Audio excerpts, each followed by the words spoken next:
नमस्कार दोस्तों, स्वागत है आप सभी का रोशन सा स्टडी पॉइंट पे। और आज की इस वीडियो में हम देखने वाले हैं 12th क्लास पॉलिटिकल साइंस के जितने भी इंपॉर्टेंट कार्टून है और इंपॉर्टेंट मैप। ठीक है, देखिए 4 मार्क्स में आपका पता है कार्टून आता है और 4 मार्क्स का मैप आता है, यानी कि लगभग 8 नंबर आपके फिक्स हो जाने वाले हैं।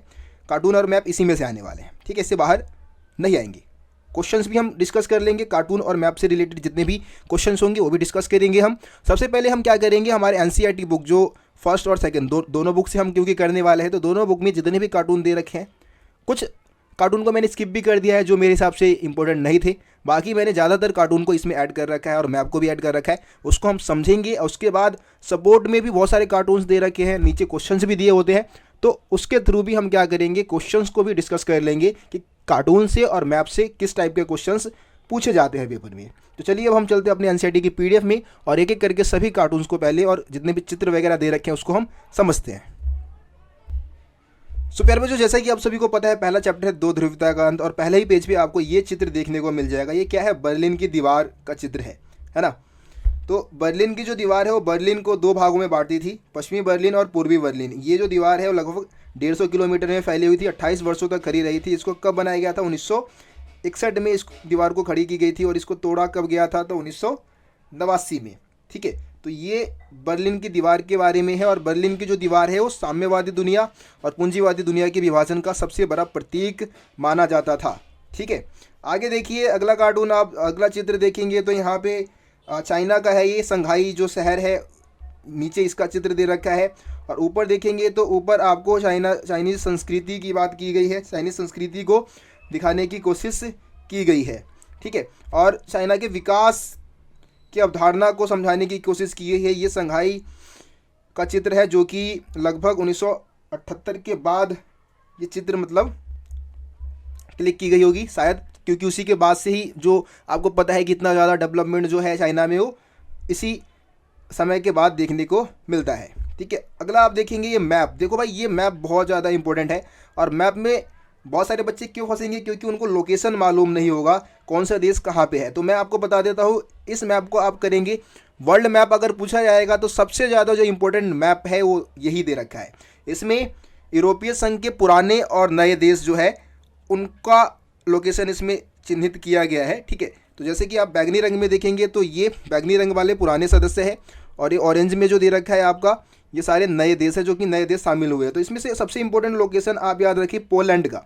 ठीक है, ये वाला लोकेशन कौन सा है, पोलैंड का है, पोलैंड का जरूर याद रखना। इसके अलावा हंगरी नीचे यहाँ पे दे रखा है, हंगरी, इसका लोकेशन आप याद कर लो। रोमानिया, बुल्गारिया, ये सारे नए देश है। इसमें से सबसे ज़्यादा जो इंपॉर्टेंट रहेगा आपका पोलैंड का रहेगा। पोलैंड का लोकेशन पूछा जाता है।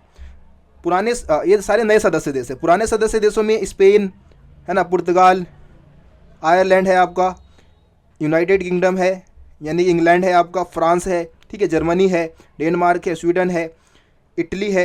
ये सारे देशों का लोकेशन आप याद कर लें। इसमें से भी 3-4 लोकेशन सबसे ज़्यादा इंपॉर्टेंट रहेगा। एक तो आपका स्पेन का रहता है, फ्रांस का रहता है, यूके का रहता है ना। ठीक है, तो ये लोकेशन आप ज़रूर याद कर लेना, इस मैप में से पूछा जाएगा ये। आगे देखिए अगला अगर आप चित्र देखेंगे तो ये टाइटैनिक जहाज़ का चित्र है। ये ऊपर आप देखेंगे ये 12 सितारे दे रखे हैं जो कि यूरोपीय संघ के झंडे में भी ये सितारे आपको देखने को मिल जाएगा।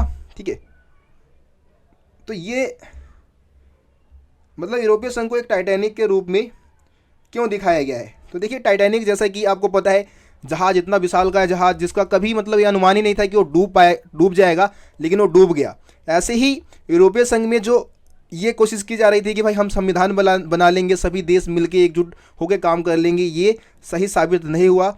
2003 में जो यूरोपीय संघ का जो संविधान बनने जा रहा था वो असफल रहा था, है ना। उसी को इंगित करता है ये चित्र।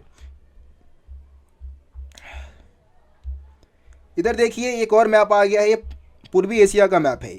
ठीक है, तो पूर्वी एशिया या दक्षिणी पूर्वी एशिया, आसियान के जो देश है उनका लोकेशन आपको इस मैप में दिखाना है, इस मैप में आपको याद करना है। तो देखिए सबसे पहले यहाँ ऊपर से स्टार्ट करेंगे हम। ये म्यांमार का है, उसके नीचे ये पीले रंग में लाओस दे रखा है, इसके नीचे थाईलैंड है, उसके नीचे कंबोडिया है, इधर वाला ये जो पूरा जो हरे रंग में दे रखा है ये आपका वियतनाम है। ठीक है, उसके नीचे आएंगे यहाँ पे आपको दिख जाएगा ब्रुनेई दारुसलाम आपको दिख जाएगा, ये वाला लोकेशन है। मलेशिया का लोकेशन ये वाला है। सिंगापुर उसके नीचे ही थोड़ा सा छोटा सा है सिंगापुर। ठीक है, तो सिंगापुर इधर रहेगा आपका। ये पूरा जो पीले रंग में दे रखा है ये इंडोनेशिया है ना। फिलीपींस की बात करें तो ये हमारा फिलीपींस है। यही क्वेश्चंस आते हैं। अगर पूछा जाएगा आपके मैप में तो ये वाले लोकेशन पूछे जाएंगे, ठीक है। बस इसको आप ज़रूर याद करके जाना भाई। अब देखो एक बार में तो याद होगा नहीं, बार बार आपको इसको करना पड़ेगा, ठीक है, तब जाके होगा। आगे देखिए यहाँ पे मनमोहन सिंह जी है और यहाँ पे क्या लिखा है, पूर्वी एशिया के देश हमें इनकी आदत डालनी होगी। देखो पूर्वी एशिया के देशों को अब महत्व देने की बात की जा रही है कि पूर्वी एशिया के देशों को भी हमें क्या करना होगा, महत्व देना होगा। जैसे कि आसियान, चीन, जापान, है ना, दक्षिण कोरिया है, ये सारे इतने तेज गति से विकास कर रहे हैं, तो उधर भी हमें ध्यान देना होगा। उसी को दर्शाता है ये चित्र। देखिए ये ड्रैगन वाला जो है ये बहुत ज़्यादा इंपॉर्टेंट है। चीन की दीवार दीवार है ना, इसमें ड्रैगन को भी दिखाया गया है। तो और यहाँ पे एक लीडर है, यहाँ पे एक लीडर है, ठीक है, जो कि इसको रोकने की कोशिश कर रहे हैं। तो ये चाइना की उभरती हुई शक्ति को दर्शाता है और इसको कोई नहीं रोक सकता। चाइना एक उभरती हुई शक्ति के रूप में बहुत तेज़ी से विकास कर रहे हैं और इसको कोई नहीं रोक सकता। और आई थिंक ये एक लीडर है, शायद सिंगापुर के, नाम मेरे को मालूम नहीं है, ठीक है। तो ये है आपका ये चित्र। अगला देखिए, अगला ये साइकिल का चित्र दे रखा है। साइकिल आप सभी को पता है चाइना में सबसे ज़्यादा साइकिल चलाया जाता है, साइकिल का यूज़ किया जाता है। एक तरफ साम्यवाद का प्रतीक है ये और दूसरी तरफ ये डॉलर का प्रतीक दे रखा है। तो चाइना ने किस तरीके से साम्यवाद से पूंजीवादी व्यवस्था को अपना लिया था, है ना, अमेरिका के साथ संबंध वगैरह बनाने शुरू कर दिए थे, उसी को इंगित करता है ये चित्र, ठीक है। चलिए आगे बढ़ते हैं। यहाँ पे इस चित्र में आप देखेंगे ये बहुत ज़्यादा इंपॉर्टेंट चित्र है भाई। इस चित्र में देखेंगे एक तरफ शेर है, दूसरी तरफ बाघ है, बीच में हमारे लीडर नहीं, वैसे श्रीलंका के लीडर है, राजपक्षे है ये, ठीक है। तो ये आपको पता है कि सीली लोगों का प्रतीक है ये। जो शेर है वो सीली लोगों का और जो बाघ है वो जो लिट्टे जो है, यानी कि लिबरेशन टाइगर्स ऑफ तमिल नीलम, यानी कि वहाँ का जो तमिल लोग हैं उनका जो संगठन का जो प्रतीक चिन्ह था उसमें दे रखा है ये, ठीक है, बाघ। तो जो राजपक्षे वो क्या करने की कोशिश कर रहे हैं, इन दोनों के संघर्ष, जो इन दोनों के बीच में जो संघर्ष हो रहा है उसमें तालमेल बनाने की कोशिश कर रहे हैं, ठीक है। इसको दर्शा रहा है ये चित्र।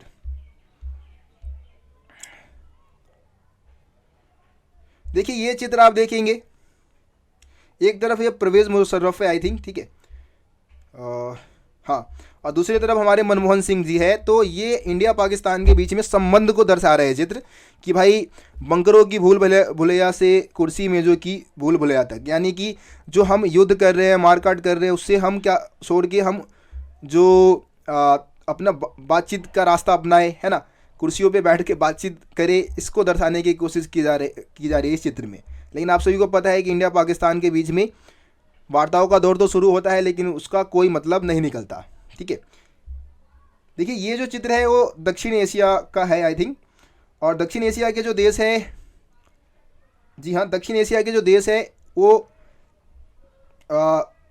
मीटिंग वगैरह बुलाते हैं। तो किस तरीके से लीडर्स जो है वो मीटिंग में नहीं आना चाहते हैं, मीटिंग में भाग नहीं लेना चाहते, उसको दर्शाता है ये कार्टून, ठीक है। आगे बढ़ते हैं।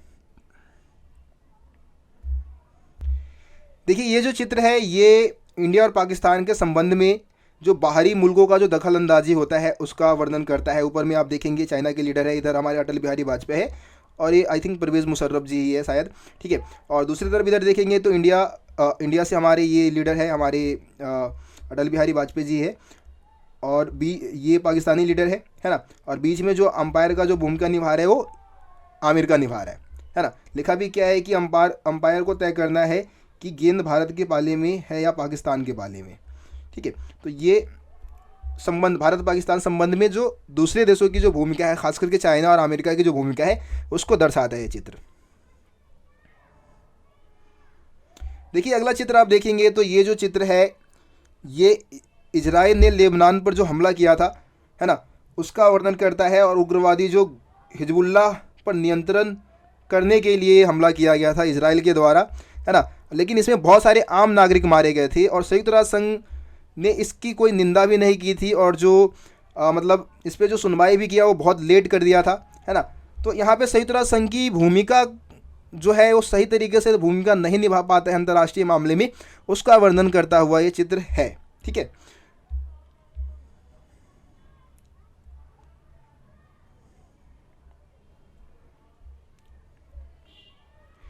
देखिए यहाँ पे एक और जगह ये भी हमारे संयुक्त राष्ट्र संघ वाले चैप्टर से ये चित्र दे रखा है।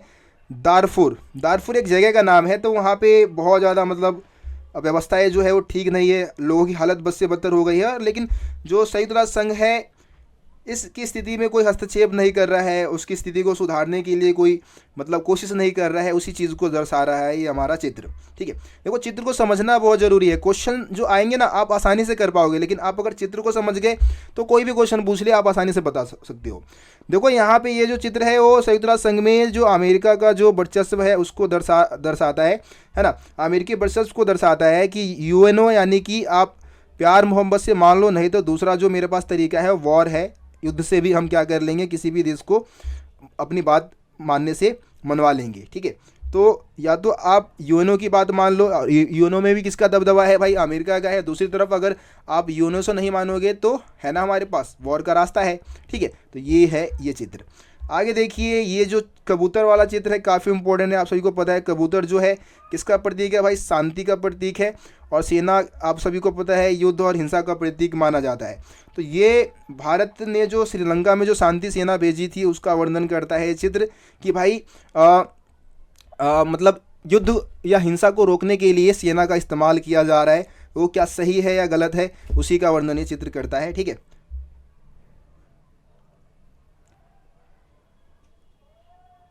मतलब शांति स्थापित करने के लिए क्या सेना का इस्तेमाल किया जाए, ये एक विरोधाभासी बात लगती है कि भाई शांति स्थापित करने के लिए भी हमें सैनिक कार्रवाई करनी पड़ेगी, है ना।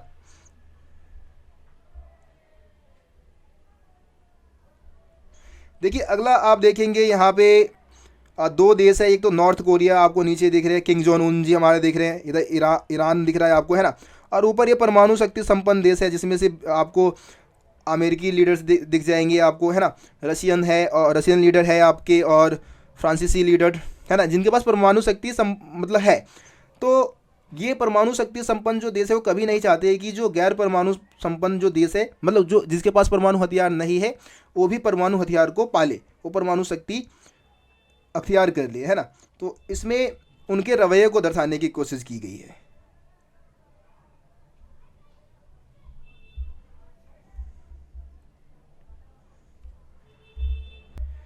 देखिए जो हमारे ये अगला चित्र है ये अमेरिका के मतलब रक्षा बजट खास करके युद्ध वगैरह पे जो खर्च करता है उसका वर्णन करता है, यानी कि युद्ध पे बहुत पैसे खर्च करता है, शांति की स्थापना करने में उसका जो पैसे है वो बहुत कम खर्च करता है, उसी का वर्णन ये चित्र करता है।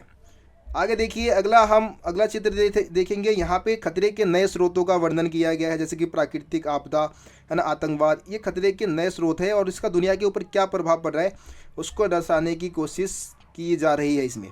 ठीक है, आगे देखिए अगला जो चित्र है हमारा, यहाँ पे बौद्ध सिंह जी है और इधर आपको सरदार पटेल जी दिख जाएंगे, है ना।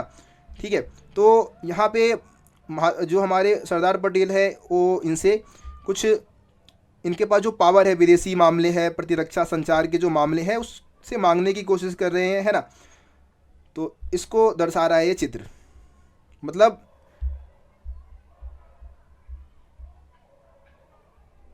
यहाँ पे आप देखेंगे जनता के ऊपर सवार है ये बौद्ध सिंह जो है हमारे मणिपुर के जो राजा थे, है ना। और सरदार पटेल ने फिर इनको मतलब एक तरीके से भारतीय संघ में मणिपुर को मिलाने के लिए रिक्वेस्ट करने के लिए गए थे, उसी का वर्णन ये चित्र करता है।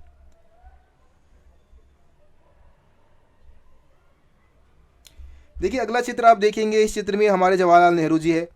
और जब भारत आज़ाद हुआ तो आज़ादी के बाद जो भाषाई आधार पे जो राज्यों के गठन की जो डिमांड होने लगी थी, जो अलग अलग जगह के लीडर्स हैं आप देख सकते हैं, है ना, वो क्या कर रहे हैं, मतलब भाषा के आधार पे नए नए राज्य की मांग करने की कोशिश कर रहे हैं।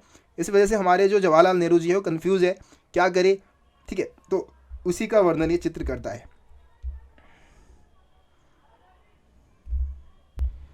देखिए अगला अगर आप चित्र देखेंगे, ये जो चित्र है वो भाषाई आधार पे जो राज्यों का गठन है उसके बारे में है ये चित्र। कि आपको पता है राज्य पुनर्गठन आयोग ने ये बात कही थी कि हम भाषा के आधार पे क्या करेंगे, राज्यों का पुनर्गठन करेंगे। उसकी इस क्षमता के ऊपर सवाल उठाया गया है इस चित्र में कि भाई कैसे, मतलब इतने विशालकाय देश में अगर सभी भाषा के आधार पर राज्य बनने लग गए तो भारत के टुकड़े हो जाएंगे, है ना, एकजुट नहीं रह पाएगा भारत, उसी का वर्णन ये चित्र करता है।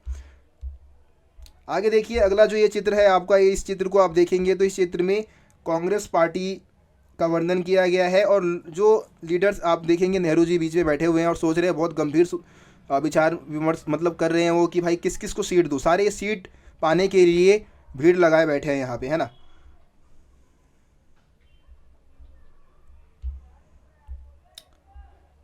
देखिए अगला चित्र आप देखेंगे, ऊपर जो है ये कांग्रेस पार्टी के लीडर्स बैठे हुए हैं, ठीक है, और नीचे जो है विपक्षी पार्टी है और किसी तरीके से इसको खींचने की कोशिश कर रहे हैं, मतलब कि इस पार्टी, ये जो पार्टी है मतलब इसको गिराने की कोशिश कर रहे हैं, ठीक है।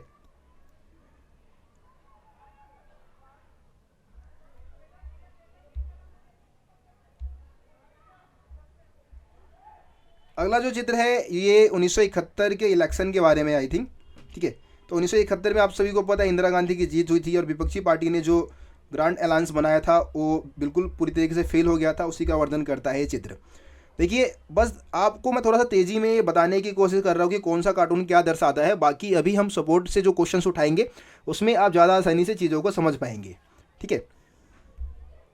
ये देखिए अगला जो चित्र है, आप इस चित्र को देखेंगे, ये जो चित्र है वो 1977 में जो कांग्रेस पार्टी हार गई थी और, है ना, इमरजेंसी के बाद जो चुनाव हुआ था उसमें कांग्रेस पार्टी हार गई थी, उसका वर्णन करता है। और आसपास में सारी मतलब जो सत्ता में जो पार्टी आई, जनता पार्टी आई, उसके लीडर्स यहाँ पे खड़े हैं, ठीक है। उनके कुछ नाम भी दे रखे, जैसे जगजीवन राम जी है, मुरारजी देसाई है, चौधरी चरण सिंह जी है ना, अटल बिहारी वाजपेयी है। तो इन लीडर्स को यहाँ पे दिखाया गया है। अगला चित्र देखेंगे, यहाँ पे हमारे जयप्रकाश नारायण जी है, बोर्ड लेके बैठे हुए हैं कि भाई लोकतंत्र बचाओ, है ना, जेपी लिखा भी है, लोकतंत्र बचाने की कोशिश कर रहे हैं ये।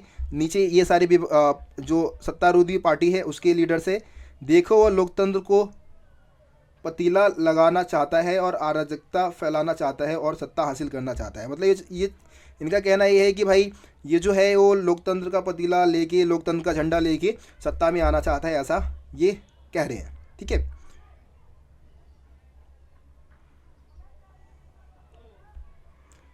देखिए इस अगर चित्र को देखेंगे, इंदिरा गांधी जी है ना, और यहाँ पे एक कांग्रेस पार्टी के अध्यक्ष थे उस समय के, नाम मेरे को मालूम नहीं है, वो है। और वो इंदिरा गांधी को ये आश्वासन दे रहे हैं कि भाई मतलब आपका जो कुर्सी है वो सेफ है ना, आपकी कुर्सी को कुछ नहीं होगा, बस आपके साथ है सारे लोग आपके सपोर्ट में है। ये लगभग आपातकाल के दौरान का ही ये चित्र है ना। ये लिखा भी है, ये जो कार्टून है आपातकाल की घोषणा के चंद रोज पहले छपा था, है ना। इसमें मौजूद राजनीतिक संकट को आटो को पढ़ा जा सकता है। कुर्सी को पीछे से सहारा देता, यहाँ पे कांग्रेस अध्यक्ष का नाम भी दे रखा है, DK बरुआ, ठीक है, DK बरुआ है, कांग्रेस अध्यक्ष है।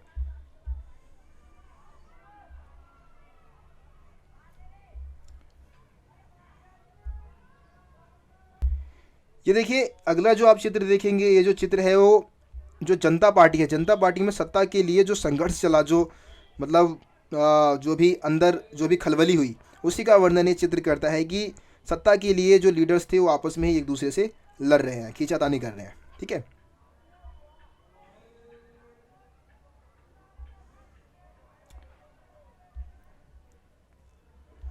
देखो अगला जो ये चित्र है ये इंपॉर्टेंट है, इसको आप देखिए। ये नई आर्थिक नीति, जो आपको पता है नई आर्थिक नीति आई थी 1991 में, उसका वर्णन करता है ना। हमारे उस समय वित्त मंत्री थे मनमोहन सिंह, तो मनमोहन सिंह जी कह रहे हैं कि खुशहाली की इस नगरी में आपका स्वागत है। यानी कि हम जब 1991 में नई आर्थिक नीति अपना रहे थे तो उसको कह रहे थे कि अगर हम इस रास्ते पे चलते हैं तो एक न एक दिन खुशहाली ज़रूर आ जाएगी, और सभी लीडर्स उनके साथ चल रहे हैं, है ना। चलिए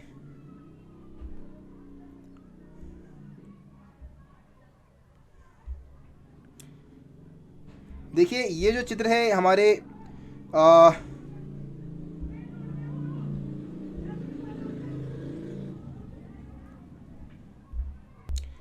तो इस चित्र में BP सिंह जी है, उस समय के प्रधानमंत्री, ठीक है, प्रधानमंत्री थे हमारे देश के, आप सभी को मालूम है, उनका वर्णन करता है ये चित्र। और ये गठबंधन की सरकार बनी थी, भाजपा और एक और पार्टी जो है उसने सपोर्ट किया था।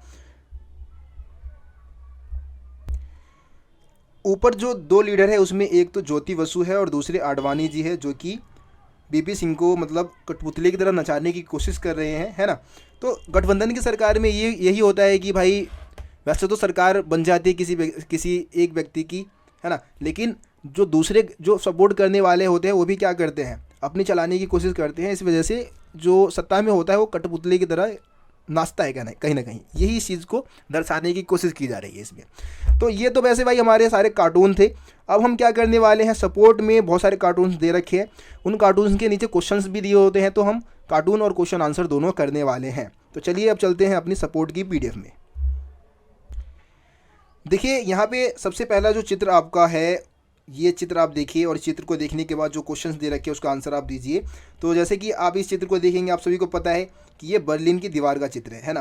क्वेश्चन पहला क्या है, उपरोक्त चित्र में दर्शाई गई दीवार किस देश से संबंधित है? तो ये जर्मनी से संबंधित है ना। जर्मनी की राजधानी है बर्लिन, आप सभी को मालूम है। यह दीवार किस बात का प्रतीक है? तो ये साम्यवाद और पूंजीवादी विचारधारा के बीच में जो विभाजन है उसका प्रतीक है। साम्यवादी दुनिया और पूंजीवादी दुनिया के विभाजन का प्रतीक माना जाता है। तीसरा है, शीत युद्ध से आप क्या समझते हैं? तो शीत युद्ध का मतलब होता है कि दो देशों के बीच में संघर्ष और तनाव की उत्पन्न स्थिति तो उत्पन्न हो लेकिन वास्तव में युद्ध ना हो, तो उसको हम क्या बोलते हैं? शीत युद्ध बोलते हैं। ठीक है, आगे देखते हैं। अगला जो है ये साइकिल वाला चित्र आ गया। ठीक है, ये देखिए पहला क्वेश्चन क्या दे रखा है कि दिए गए कार्टून में साइकिल का प्रतीक किस देश की अर्थव्यवस्था को दर्शाता है ना। तो ये चाइना की अर्थव्यवस्था को दर्शाता है। ठीक है, और चाइना में सबसे ज़्यादा साइकिल यूज में लाया जाता है, आप सभी को मालूम है ये बात। अगला है, 1972 में चीन ने किस देश के साथ संबंध बनाकर राजनीतिक और आर्थिक एकांतवास को समाप्त किया? तो आप सभी को पता है किसके साथ संबंध बनाए थे? चाइना ने अमेरिका के साथ संबंध बना के अपने राजनीतिक एकांतवास को ख़त्म किया था। साइकिल के आगे के पहिए में दिया गया प्रतीक चिन्ह किस विचारधारा को दर्शाता है? और ये पीछे के दिए गए पहिए को दिया गया प्रतीक चिन्ह किस देश की मुद्रा को दर्शाता है? तो आप सभी को पता है कि ये साम्यवादी विचारधारा को दर्शाता है, आगे वाला जो है ना सिंबल। और इधर आप देखेंगे डॉलर का निशान है जो कि अमेरिकी मुद्रा डॉलर को दर्शाता है। ठीक है, देखिए इसमें मैप भी दे रखा है, मैप आगे यहाँ पे रहेगा आप सभी के लिए।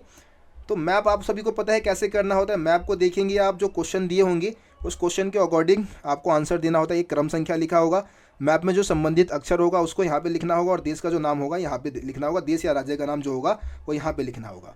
ठीक है, तो क्वेश्चंस आप देखेंगे, क्वेश्चंस देखते हैं हम। देखिए पहला क्वेश्चन दे रखा है, यूरोपीय संघ का एक पुराना सदस्य देश। यूरोपीय संघ का एक पुराना सदस्य देश जो है आप यहाँ पे ए में देखेंगे तो ये आपका आई थिंक पोलैंड होगा। ठीक है, पोलैंड यूरोपीय संघ का पुराना सदस्य पूछा ना, ये तो नया सदस्य है, सॉरी।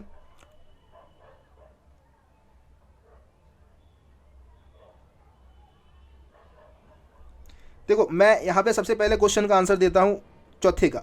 वह देश जिसने ये 2016 में हुए जनमत संग्रह के पश्चात यूरोपीय संघ से अलग होने का निर्णय लिया। तो 2016 में यूरोपीय संघ से अलग होने का निर्णय किसने लिया था? इंग्लैंड ने लिया था। तो यहाँ पे जो डी वाला लोकेशन दे रखा है ना, तो आपको क्या करना होगा, जो संबंधित अक्षर है, जैसे चौथे का जो संबंधित अक्षर है डी है और देश का नाम क्या है? इंग्लैंड है, तो यहाँ पे आपको इंग्लैंड भरना होगा, है ना। इस तरीके से आपको मैप करना होता है। हिस्ट्री की तरह मैप को आपको आंसर सीट के साथ नहीं लगाना होता है, आपको बॉक्स बनाना होगा। इस तरीके का बॉक्स आपको पेपर में बनाना होगा और उसके बाद आप जो भी लोकेशन आप लिखेंगे वो बताना होगा। उसके बाद है देखिए, यूरोपीय संघ का वह देश जो सुरक्षा परिषद का स्थायी सदस्य है। तो सुरक्षा परिषद का अब एक ही जो देश है वो स्थायी सदस्य रह गया है, क्योंकि ब्रिटेन तो अलग हो गया, पहले ब्रिटेन भी था, है ना। तो ये ऑप्शन यहाँ पे जो आपका बी दे रखा है ना, तीसरे का आंसर क्या हो जाएगा? यूरोपीय संघ का वह देश जो सुरक्षा परिषद का स्थायी सदस्य है। तो ये बी वाला जो लोकेशन है फ्रांस का दे रखा है और फ्रांस आपका सही आंसर हो जाएगा। उसके बाद यूरोपीय संघ का वह संघ का एक नया सदस्य देश, तो दूसरे का ये हो जाएगा आपका ए, है ना, पोलैंड। ठीक है, पोलैंड है। और यूरोपीय संघ का एक पुराना सदस्य देश तो सी वाला है, सी वाला जो लोकेशन है वो आयरलैंड का है। तो आयरलैंड आपका क्या हो जाएगा? सही आंसर हो जाएगा। ये मैप इंपॉर्टेंट है भाई, इसको करके जरूर जाना। अगला देखो भाई, अगला आप देखोगे चित्र, ये उपरोक्त कार्टून किस देश से संबंधित है? भाई श्रीलंका से संबंधित है। दिए गए चित्र में दिखाए गए व्यक्ति कौन है? राजपक्षे है, महेंद्र राजपक्षे, है ना। अगला है, दिए गए चित्र में बाघ किस समुदाय का प्रतिनिधित्व करता है और सिंह किस देश का प्रतिनिधित्व करता है? किस देश का? अच्छा, तो देखिए जो बाघ है वो वहाँ का जो तमिल लोग है ना, उसका प्रतिनिधित्व करता है। और जो सिंह है यानी कि सिंह है जो सिंह है वो किसका प्रतिनिधि करता है? किस देश का प्रतिनिधि करता है? श्रीलंका का। ठीक है, तो ये आपका हो जाएगा सही आंसर। फिर से मैप वाला क्वेश्चन आ गया है।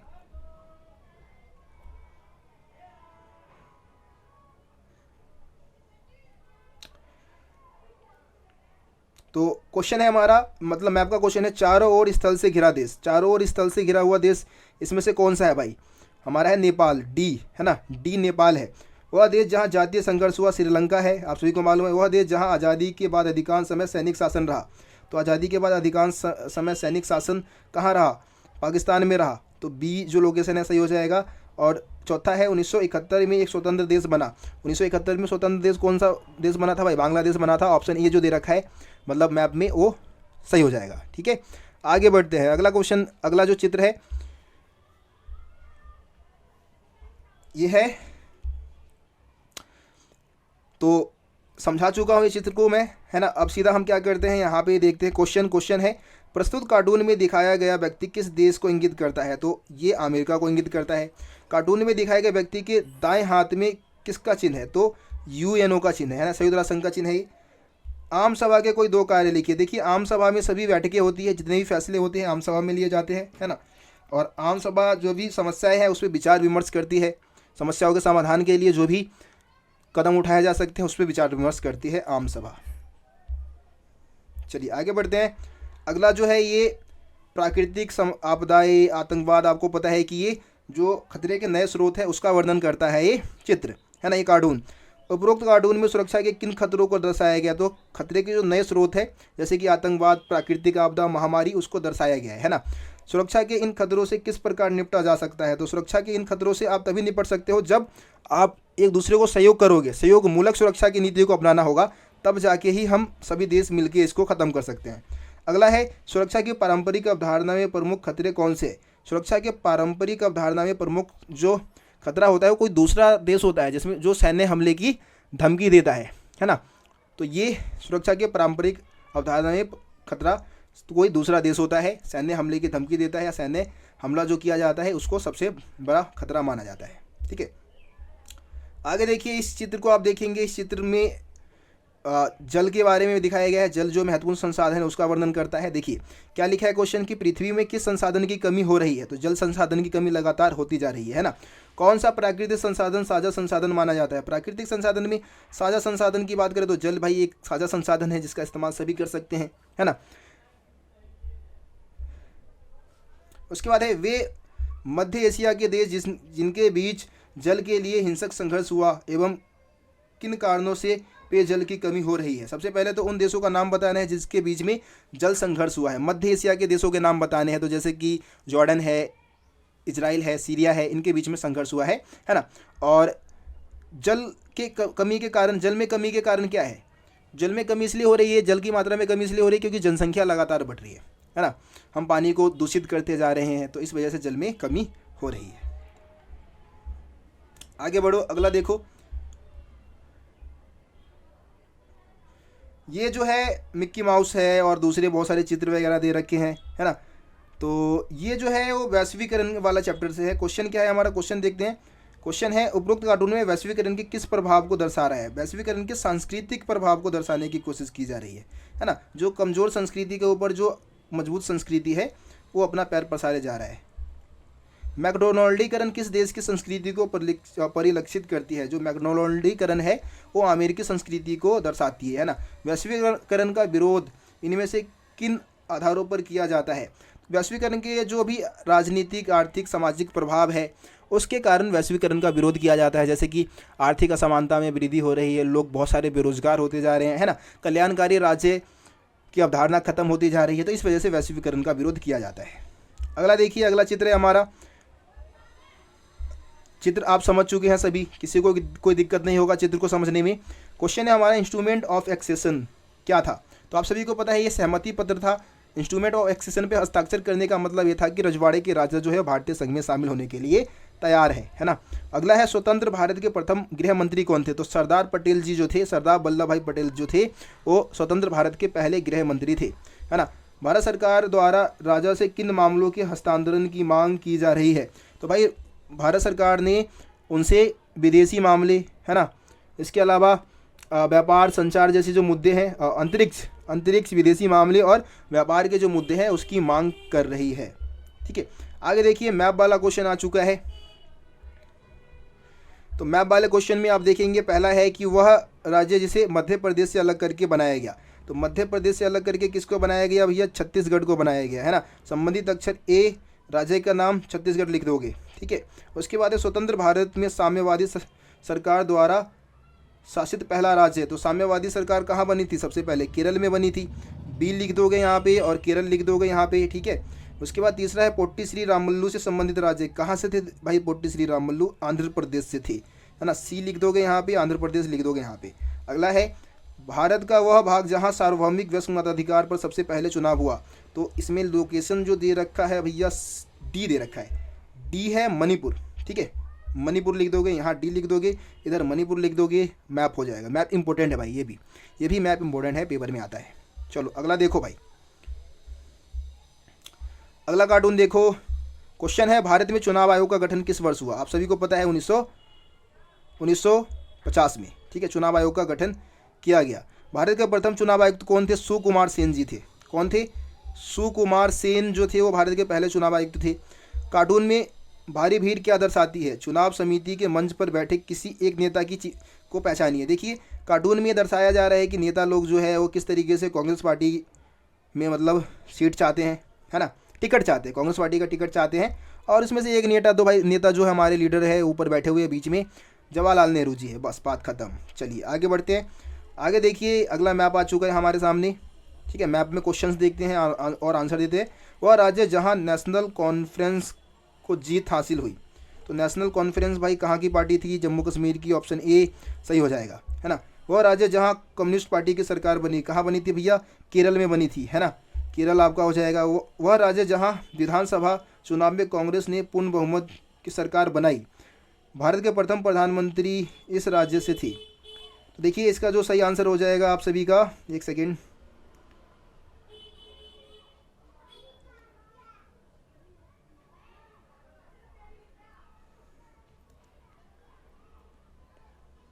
तो भारत के प्रथम प्रधानमंत्री जो थे उत्तर प्रदेश से थे, है ना। और वह राज्य जहां विधानसभा चुनाव में कांग्रेस ने पूर्ण बहुमत बनाई, मतलब पूर्ण बहुमत से सरकार बनाई, वो सी हो जाएगा आपका मध्य प्रदेश, ठीक है। ये आपका सही आंसर हो जाएगा। चलिए आगे बढ़ते हैं, अगला चित्र देखते हैं। अगला जो चित्र है हमारा आया राम गया राम वाला जो चित्र है, दल बदल से जुड़ा हुआ चित्र है। तो उपरोक्त कार्टून में क्या दर्शाया गया है, उपरोक्त कार्टून में दल बदल को दर्शाया गया है। यह कार्टून किस विधायक से संबंधित है। तो ये कार्टून जो है वो गयालाल आपको पता है ना, गयालाल,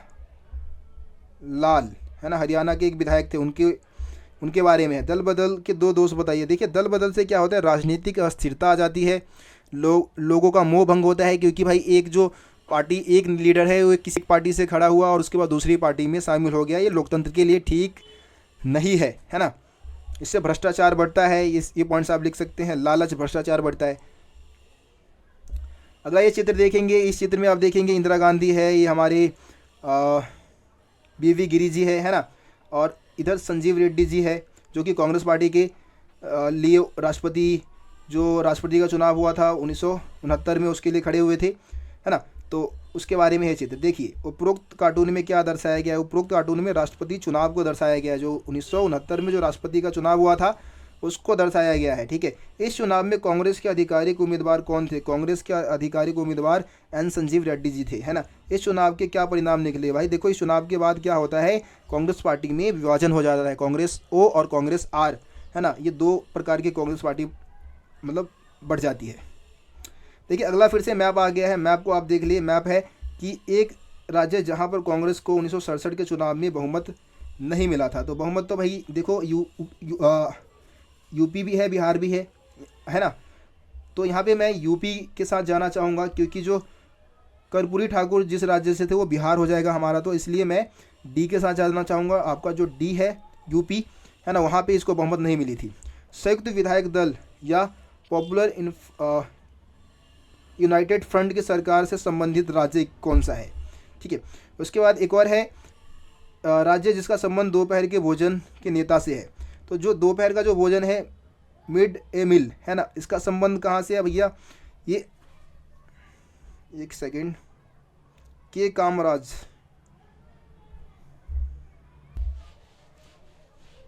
तो देखो ये जो के कामराज जो थे, उन्होंने दोपहर की जो भोजन की जो व्यवस्था है उसके जनक माने जाते हैं कहीं ना कहीं, तो ये तमिलनाडु से थे, है ना। ए जो है आपका चौथे का ए सही होगा। कर्पूरी कर्पूरी ठाकुर का मैंने आपको बता दिया, बिहार आपका हो जाएगा, बिहार में जो लोकेशन दे रखा है बी दे रखा है वो सही हो जाएगा, है ना। और आखिर में आपका बच गया ये पंजाब, ठीक है। तो संयुक्त विधायक दल यानी कि पॉपुलर इन यूनाइटेड फ्रंट की जो सरकार है वो कहाँ बनी थी, पंजाब में बनी थी, पंजाब आपका सही हो जाएगा, ठीक है। चलिए अगला कार्टून आप देखेंगे तो भाई अगला कार्टून है, यहाँ पे जेपीजी बैठे हुए हैं, है ना। इधर हमारे जो सत्तारूढ़ी दल के जो नेता है वो सारे देख रहे हैं उनको, और वो कह रहे हैं कि भाई देखो ये किस तरीके से सत्ता का लालची बैठ गया यहाँ पे आके, ऐसा कुछ कह रहे हैं। देखो अब क्वेश्चन पढ़ते हैं। क्वेश्चन है कि उस व्यक्ति का नाम लिखिए जिन्होंने लोकतंत्र बचाओ का बोर्ड पकड़ा हुआ है। तो आप सभी को पता है जयप्रकाश नारायण जी है वो।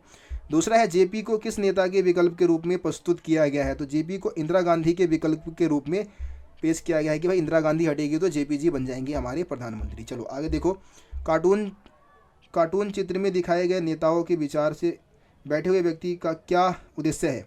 तो ये लोग चाहते हैं, ये लोग ये दिखाना चाहते हैं कि भाई देखो देखो देखो ये कैसे लोकतंत्र का जो मतलब बोर्ड लेके किस तरीके से सत्ता को हथियाने की कोशिश कर रहा है, सत्ता पे अपना राज जमाने की कोशिश कर रहा है, उसका उस बारे में सारे नेता लोग बात कर रहे हैं, ठीक है।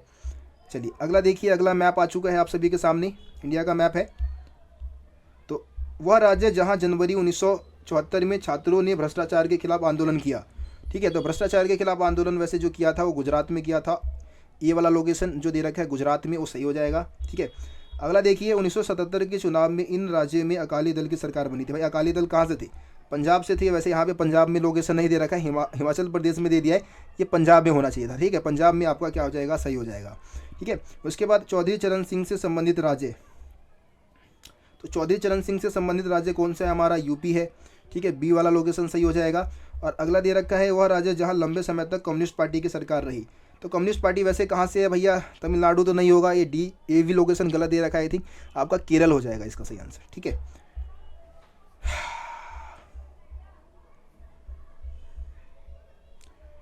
अगला देखते हैं, अगला मैप, फिर से मैप आ गया है, मैप वाला क्वेश्चन दे रखा है आपका।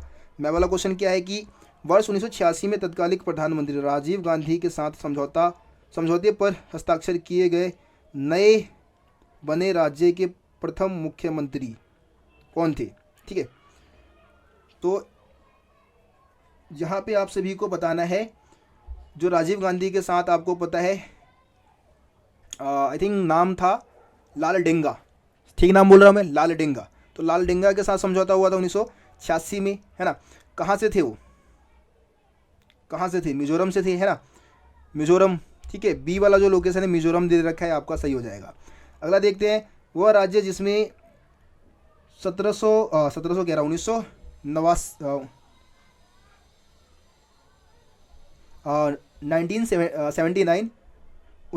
ठीक है, 1979 से 1985 तक बाहरी लोगों के विरोध में आंदोलन चला। तो बाहरी लोगों के विरोध में जो आंदोलन चला था वो असम में चला था। सी जो लोकेशन दे रखा है आपका वो सही हो जाएगा, असम, ठीक है। अगला है भारतीय संघ का 22वां राज्य। भारतीय संघ का 22वां राज्य कौन सा था भाई, सिक्किम था, ठीक है। ये जो डी दे रखा है आपका, सिक्किम का लोकेशन दे रखा है डी, ये आपका सही हो जाएगा। उसके बाद अगला देखेंगे, वह राज्य जो 1961 में पुर्तगाली शासन से भारतीय सेना द्वारा मुक्त कराया गया और भारतीय संघ का एक भाग बना। तो 1961 में जो पुर्तगालियों से आज़ाद हुआ था वो था गोवा, ठीक है। यहाँ पे आपको गोवा दे रखा है ए, ये सही हो जाएगा।